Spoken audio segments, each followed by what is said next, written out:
हमेशा कैफ़ेज़ जाना पसंद करती हूँ। मेरे 2 आउटलेट्स हैं, एक यहाँ पे और एक गोरेगांव में। मैं अभी बहुत ही ज़्यादा कीन हूँ सीरियल्स के लिए। एक सारा दिन टीवी चलेगा और टीवी के ऊपर हक सिर्फ़ और सिर्फ मम्मी का होता है। बचपन से बिग बॉस देख रही हूँ मैं। प्रायोरिटी है बिग बॉस जो टीवी पे आता है उस पे जाऊँ। आप सच्चाई दिखा रहे हैं तो ऑडियंस आपको ज़रूर पसंद करेगी। मनीषा रानी मेरी फेवरेट रही है। मनीषा रानी बहुत ही अलग है, शिवानी बहुत ही अलग है। उनको शो में लाने का क्या मतलब है? उन्होंने जो शादी की है, हम अपनी यूथ को ये दिखा रहे हैं। Hi guys, I am Anushka Mishra and you are watching on First India. Hello, welcome on First India. और मैं हूं आपके साथ रजनी दुबे। और आज हमारे साथ ऐसी खास मेहमान हैं जिनके बारे में मैं क्या ही कहूं। वो एक्ट्रेस हैं, मॉडल हैं और बिजनेस वुमेन भी हैं। जी हाँ, खुद का रेस्टोरेंट जो चलाती हैं। तो चलिए आपको मिलाते हैं मंजरी मिश्रा से। Hi, welcome on First India. Thank you so much. सबसे पहले तो आपसे पूछना चाहेंगे, आप एक्ट्रेस हैं, मॉडल हैं, तो ये बिज़नेस की दुनिया में कैसे आपने कदम रख दिया? अपना खुद का रेस्टोरेंट आपने कैसे ओपन कर लिया? जैसे कि आप जानते हैं एक्टर्स, इन्फ्लुएंसर्स, हम लोगों को बहुत सारा टाइम चाहिए रहता है सोचने के लिए, अपने कैरेक्टर को बनाने के लिए। हमें कोई ऐसा प्लेस चाहिए रहता है जहाँ पे हम आराम से बैठ के अपने कैरेक्टर्स पे, अपने काम पे हम सोच सकें, उस पर काम कर सकें। तो मैं हमेशा कैफ़ेज़ जाना पसंद करती हूँ। अच्छा, ओके। बहुत सारे अलग अलग कैफ़ेज़ में एक्सप्लोर करती थी। तो ये कुछ लॉकडाउन के आसपास की बात है जब मैंने सोचा कि अपना खुद का क्यों ना हम कैफ़े खोलें। तो फिर ये आइडिया अचानक से आया, जबकि मैं इस बैकग्राउंड से नहीं हूँ। मुझे कोई भी आइडिया नहीं था कैफ़ेज़ का, रेस्टोरेंट्स का, कैसे ये ओपन होता है, इसे चलाने का तरीका क्या होता है, मेन्यू कैसे सेटअप करते हैं, कस्टमर्स को कैसे डील करते हैं। लेकिन बस ये बाई क्लिक हो गया, अचानक से हो गया और आज मैं यहाँ हूँ। आज मेरे 2 आउटलेट्स हैं, एक यहाँ पे और एक गोरेगांव रेस्टोरेंट। मंजरी, ये कहना गलत नहीं होगा कि आप काफ़ी ज़्यादा मोटिवेट करती हैं जो आज की यंग जनरेशन है। बहुत लोगों का कैसा होता है, एक्टिंग में करियर नहीं बन पाता है, मॉडलिंग में नहीं बन पाता है, लेकिन वो हार मान जाते हैं। लेकिन आप उन सब के बावजूद आपने बिज़नेस में भी हाथ आजमाया और काफ़ी आगे गए। तो जो आपके एज के हैं, यंग जनरेशन, उन्हें क्या बोलना चाहेंगे? किस तरह से आप मोटिवेट करना चाहेंगे?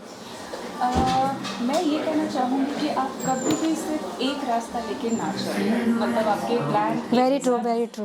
यस, प्लान ए के साथ प्लान बी होना चाहिए और प्लान सी भी से होना चाहिए। हाँ। तो आप कभी भी, आपका जो सपना है आप उसके पीछे लगे रहिए, मेहनत करते रहिए। आप अगर मेहनत करें तो सफलता ज़रूर मिलेगी, लेकिन हमेशा प्लान बी आप रखिए। कभी भी निराश मत हो जाइए कि अरे मैं मेहनत कर रही हूँ या कर रहा हूँ और मुझे कुछ मिल नहीं रहा है, मैं जो काम करना चाह रही हूँ वो हो ही नहीं रहा है, क्यों नहीं हो रहा है। आपका काम है मेहनत करना, आपके उस पाथ पर चलते रहना। सफलता कब मिलेगा, आपको काम कब मिलेगा, वो आपके हाथ में नहीं है। बट हाँ, सर्वाइव करने के लिए आप अपने आप को ऐसे तैयार करिए कि आपके सर्वाइवल के लिए भी आप काम करते रहें, आप कुछ इनकम करते रहें, सो दैट आप अपने सपने को बूस्ट कर पाएँ। तो एक्टिंग का अभी क्या चल रहा है आपका? आपने गुजराती फिल्में की है, आपने टीवी सीरियल किया है, काफ़ी कुछ आपने किया है। तो अब आपके पाइपलाइन में क्या कुछ है? मैं अभी थिएटर कर रही हूँ नादिरा ज़हीर मुंबई जी के साथ। ओके। और थिएटर के साथ साथ मैं सीरियल्स के लिए भी ऑडिशन देना शुरू किया है। और मैं अभी बहुत ही ज़्यादा कीन हूँ सीरियल्स के लिए, बिकॉज मेरे घर में मम्मी सीरियल्स बहुत देखती है। जैसे कि आप जानते ही हैं, मिडिल क्लास फैमिलीज़ में सारा दिन टीवी चलेगा और टीवी के ऊपर हक सिर्फ और सिर्फ मम्मी का होता है। तो वो मुझे कहती है कि तू सीरियल से पहले, बाद में तो फिल्म कर लेना, बाद में थिएटर कर लेना। तो यस, इस वक्त मैं सीरियल्स के लिए ऑडिशन दे रही हूँ और चाहूँगी कि मैं बहुत ही अच्छा कोई सीरियल करूँ। मंजरी, आपके कैफे को देखकर ऐसा लग रहा है आपको पढ़ने वढ़ने का बहुत शौक है, क्योंकि पीछे आप लोग देख सकते हैं किस तरह कितनी सारी किताबें रखी हुई हैं। तो आपको क्या पढ़ने का भी बहुत नॉवेल, मैगज़ीन पढ़ने का बहुत शौक है? देखिए, मैं बताऊँ तो मुझे पढ़ने का बिल्कुल शौक नहीं था। सिर्फ डेकोरेशन के लिए? ये डेकोरेशन के लिए नहीं है, ये पढ़ने, मेरे कुछ फ्रेंड्स हैं जो बुक्स पढ़ते हैं और उन्होंने मुझे सजेस्ट भी किया कुछ अच्छी किताबें। तो उसी कॉन्वर्सेशन में, उसी सजेशन में मुझे किसी ने कहा कि तुम भागवत गीता पढ़ो। तो मैं कोई इंग्लिश बुक पढ़ रही थी, अचानक से मुझे भागवत गीता मिला, उन्होंने दिया और मैंने भागवत गीता पढ़ना शुरू किया। तो आई मेक श्योर कि मुझे अगर टाइम नहीं भी मिल रहा है, अगर कोई 2-3 पेज 4 पेज 10 पेज नहीं पढ़ पाती हूँ, बट आई मेक श्योर मैं एवरीडे एटलीस्ट 1 पेज तो पढूं भागवत गीता का। तो यस, एंड भागवत गीता पढ़ के मैं सेकंड टाइम पढ़ना अभी शुरू कर दिया है। और ऐसे कहते हैं कि आप जितनी बार पढ़ेंगे उसे आप उतना समझेंगे लाइफ को। तो ये मेरा सेकंड अभी स्टार्ट हुआ है से। और मैं सजेस्ट करूँगी कि आप बुक्स पढ़ें, भागवत गीता नहीं पढ़ना है या और कुछ नहीं पढ़ना, आप कोई भी किताब उठा लें, बट पढ़नी ज़रूरी है। आपको आपके लाइफ में भी बहुत हेल्प करता है और एक इंसान को ग्रो करने में भी बहुत ज़्यादा हेल्प करता है। मंजरी, आई मस्ट से कि आपने कैफ़े बहुत बहुत ब्यूटीफुल बनाया, बहुत अच्छे से आपने डेकोरेट किया है और एक एक कोना आपने बहुत सोच समझ के किसी थीम के बोलते ना अकॉर्डिंग आपने डेकोरेट किया है। तो मुझे तो बहुत अच्छा लगा पर्सनली। आपने टीवी की बात की कि आप टीवी पे सीरियल करना चाहती हैं, तो टीवी पर आता है बिग बॉस शो, उसके बारे में क्या ख्याल है? OTT सीज़न 3 चल ही रहा है कंटिन्यू, बहुत जल्द 18 भी आने वाला बिग बॉस टीवी वाला। तो आपको कभी अप्रोच किया गया और किया जाएगा तो क्या आप जाएंगे बिग बॉस में? ऑफ कोर्स यस, बचपन से बिग बॉस देख रही हूँ मैं, और अभी तो बिग बॉस OTT भी शुरू हो गया है, जिसमें बहुत सारे इन्फ्लुएंसर्स को, यूट्यूबर्स को, रेगुलर लोगों को, जो नॉर्मल पब्लिक है, उनमें से भी बहुत सारे लोगों को चांस मिल रहा है अपनी पर्सनालिटी को दिखाने का। तो ऑफ कोर्स मैं भी चाहूँगी कि मुझे भी ये चांस मिले और मैं भी बिग बॉस में जाऊँ। फर्स्ट प्रायोरिटी है बिग बॉस, जो टीवी पे आता है उस पर जाऊँ, और टीवी पे ना सही तो एटलीस्ट OTT में तो ज़रूर जाऊँ। आप काफ़ी सीधी सादी लग रही हैं, लेकिन बिग बॉस में तो काफ़ी खतरनाक लोग आते हैं, काफ़ी कुछ आर्ग्यूमेंट, पर्सनल लाइफ भी उछाली जाती है। तो आपको ये सब चीज़ देख के डर नहीं लग रहा है? देखिए, मुझे ऐसा लगता है कि अगर आप ट्रू टू योर सेल्फ हैं, तो आप कितना भी पर्सनल लाइफ उछाल लें, आपके साथ कितना भी कोई झगड़ा कर ले, चीखना चिल्लाना ये सब कुछ हो जाए, अगर आप ट्रू टू योर सेल्फ हैं तो ऑडियंस आपको पसंद करेगी। आप जब फेक होना शुरू होते हो, आप फेक हो कि अरे बिग बॉस है, मुझे तो यहाँ पे लड़ाई करना है, चीखना चिल्लाना है, तो वो ऑडियंस समझ लेती है। तो आप अगर सच हैं अपने पर्सनैलिटी को, आप फेक नहीं कर रहे हैं, आप सच्चाई दिखा रहे हैं, तो ऑडियंस आपको ज़रूर पसंद करेगी। और मैं वही सोच के आगे बढ़ना चाह रही हूँ। OTT 3 आ रहा बिग बॉस का, कितना फॉलो कर रही हैं आप? आपका फेवरेट कंटेस्टेंट कौन है इस वक्त?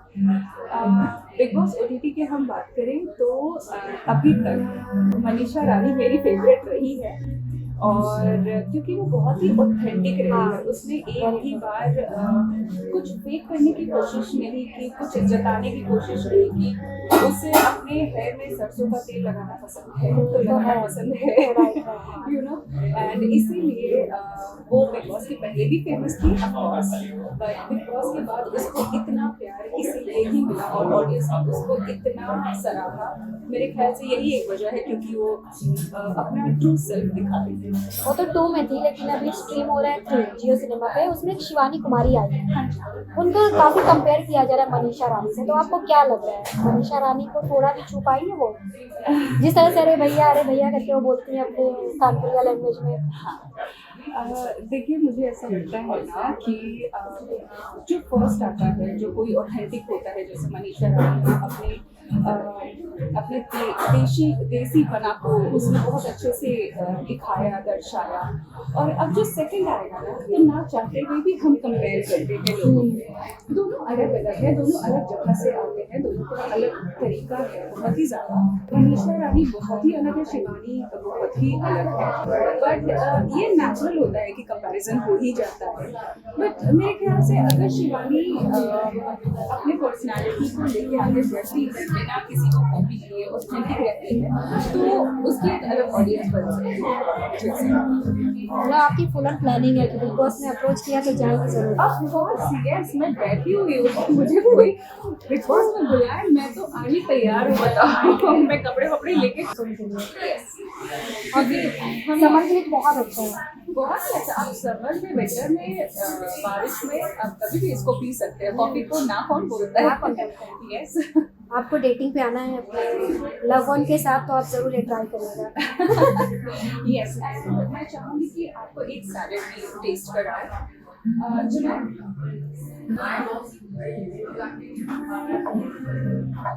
ये पेस्टो पास्ता सैलेड है, आप वो देखिए टिश्यू के साथ। आप एक बार इसे ट्राई करिए, मैंने ट्राई किया हुआ है, मैं चाहती हूँ कि आप इसे ट्राई करिए। यस आप इसे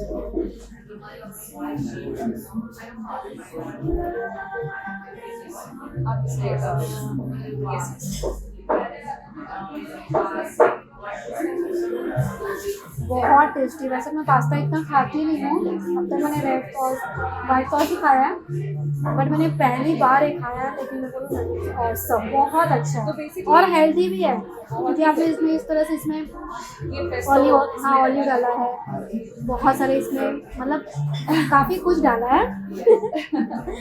ये आई थिंक छोटे छोटे टोमेटो हैं, यस इसे चेरी टोमेटो। चेरी टोमेटो, हाँ, बहुत बहुत टेस्टी है। थैंक यू सो पर्सनली मुझे मच। बहुत अच्छा लगा और आप लोग ज़रूर ट्राई करिएगा। I'm glad that you liked it. नहीं, मुझे बहुत अच्छा लगा।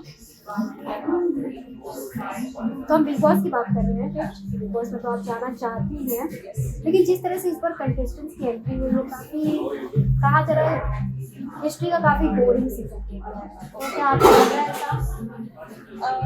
मैं बिग बॉस बहुत ही ज़्यादा फॉलो कर रही थी, स्टार्टिंग से बचपन से देख रही हूँ, बट उतना याद नहीं है, बट लास्ट कुछ ईयर्स से मैं बिग बॉस अच्छे से फॉलो कर रही हूँ। एक भी एपिसोड में नहीं छोड़ती हूँ देखना, अगर छूट भी जाता है तो बाद में मैं देखती हूँ उसे।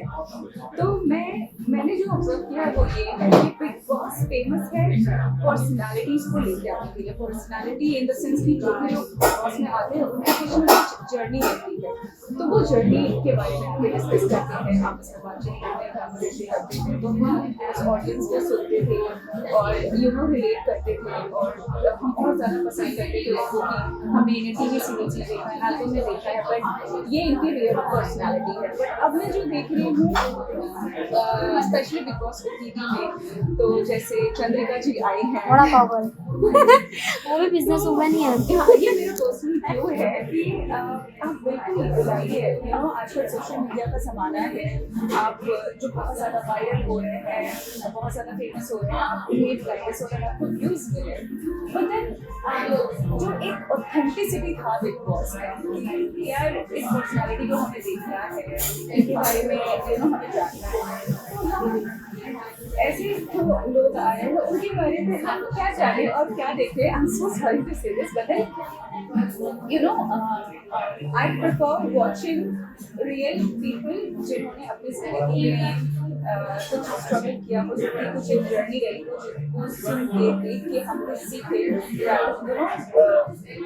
कहीं ना कहीं ना मतलब जो ऑडियंस है वो कनेक्ट ही नहीं होता। सोशल मीडिया इन्फ्लुएंसर को भर दिया है, और जो घरेलू लोग होते हैं वो ज़्यादातर टीवी सेलेब्स को देखना चाहते हैं, अपने आप को उनसे बहुत कनेक्ट करना चाहिए। मुझे लगता है टीवी सेलेब्स आते हैं बिग बॉस में, एंड OTT बनाया गया है इन्फ्लुएंसर्स के लिए, ब्लॉगर्स के लिए, और जो इस तरीके से फेमस होते हैं, बट देन उसमें भी आपको ऐसे पर्सनालिटीज लानी चाहिए जिनको हम देखना पसंद करें, जिनको हम जानना पसंद करें। तो ये थोड़ा सा मुझे ऐसा लगता है ये चीज़ होनी चाहिए। अरमान मलिक को तो डाल दिया मुझे दो वाइफ के साथ, ट्रिपल आया है, मतलब वो एक तो चली गई। हाँ जी, तो this is my personal view, and see उनका पर्सनल वो प्रेफरेंस है कि अरमान मलिक की दो वाइफ है, बट मुझे ऐसा लगता है कि उनको शो में लाने का क्या मतलब है कि उनके बारे में हम क्या जानें। उन्होंने जो शादी की है हम अपने यूथ को ये दिखा रहे हैं, या आपने अगर एपिसोड देखा होगा तो हम उनसे क्या ही सीख रहे हैं और क्या मैसेज दे रहे हैं हम अपने यूथ को, अपने ऑडियंस को।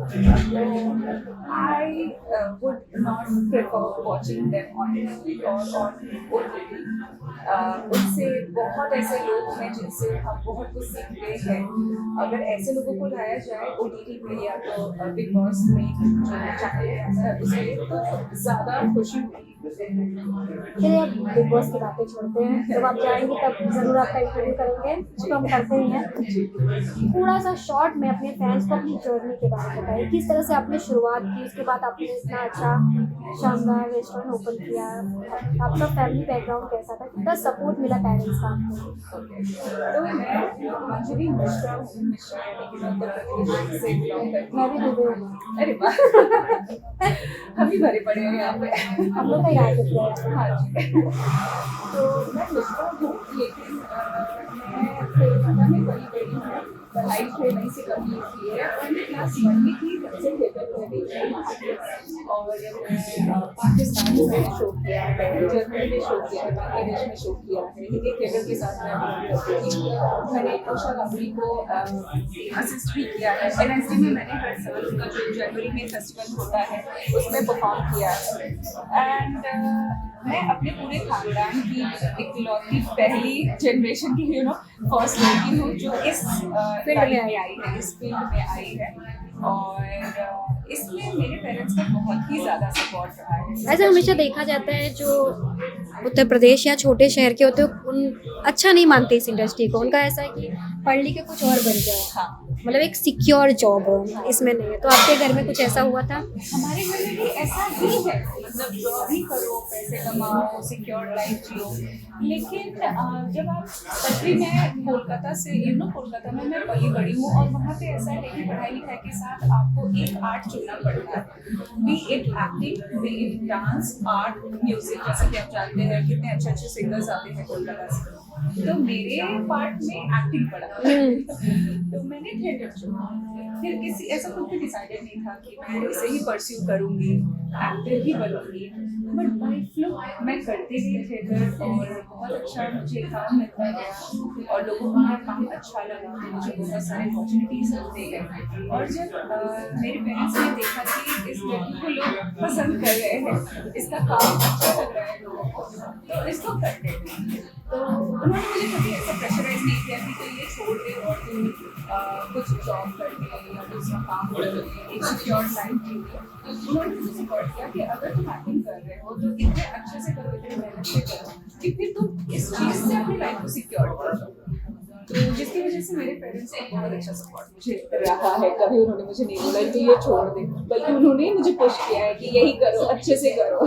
लेकिन मंजरी, आपने एक्टिंग में तो करियर बनाया ही, लेकिन बिजनेस के दुनिया में भी आप काफ़ी अच्छा कर रही हैं, तो आपके पेरेंट्स को काफ़ी ज़्यादा आप पे प्राउड होता होगा। आपने काफ़ी स्मार्टली कि उसमें नहीं चला लग, तो एक तो बैकअप है और वो होना ही चाहिए। बिल्कुल बिल्कुल। और मेरे कैफे की वजह से मैं बहुत ही ज़्यादा फ्री रहती हूँ। मुझे पता है कि बैकअप में ये है जिसकी वजह से मैं अपने एक्टिंग करियर में मुझे जो काम करना है मैं बहुत ही सेलेक्टिव काम करती हूँ और मैं इसकी वजह से ही कर पा रही हूँ। वरना बहुत सारे एक्टर्स को ये प्रॉब्लम होती है अपने एक्टिंग करने में कि हम ये नहीं करेंगे, यही करेंगे। सबके पास ऑप्शन नहीं होता, बट थैंक गॉड मेरे पास ऑप्शन है।